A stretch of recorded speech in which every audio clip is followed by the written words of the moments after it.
Hi everyone! Gusto niyo bang matuto kung paano magluto ng macaroni cheesy kahit hindi gumagamit ng oven?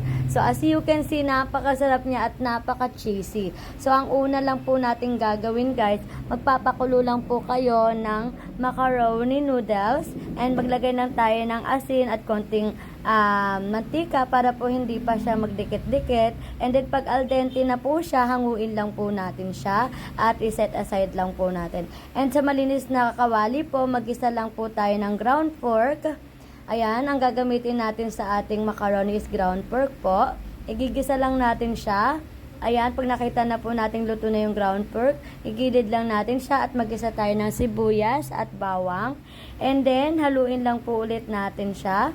And then, susunod natin, lalagyan natin siya ng hotdog at saka mushroom. So, haluin lang din po ulit natin siya hanggang maluto po ito at maglalagay tayo ng tomato sauce.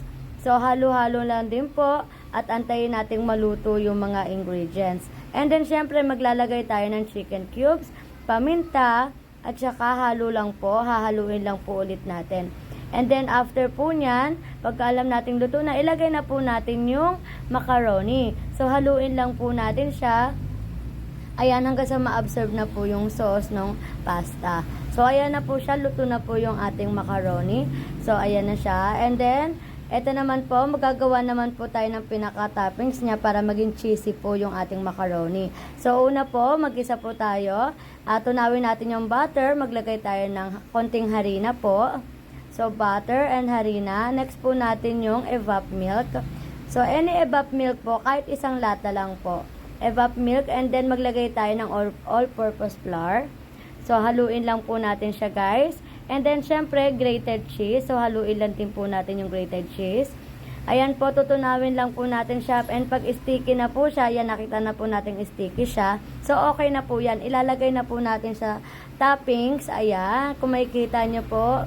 Ayan, sobrang cheesy po talaga niya. So, hindi po tayo gumamit ng oven dyan. And then, syempre, lagyan pa po natin ng grated cheese sa ibabaw para mas masarap. So, ayan na lang siya. And then, dried parsley. Yan lang po yung ilalagay natin. And then, chinen, ayan na po yung ating cheesy macaroni na hindi gumagamit ng oven. So, ito na siya guys. Sobrang cheesy niya talaga and napakasarap. So,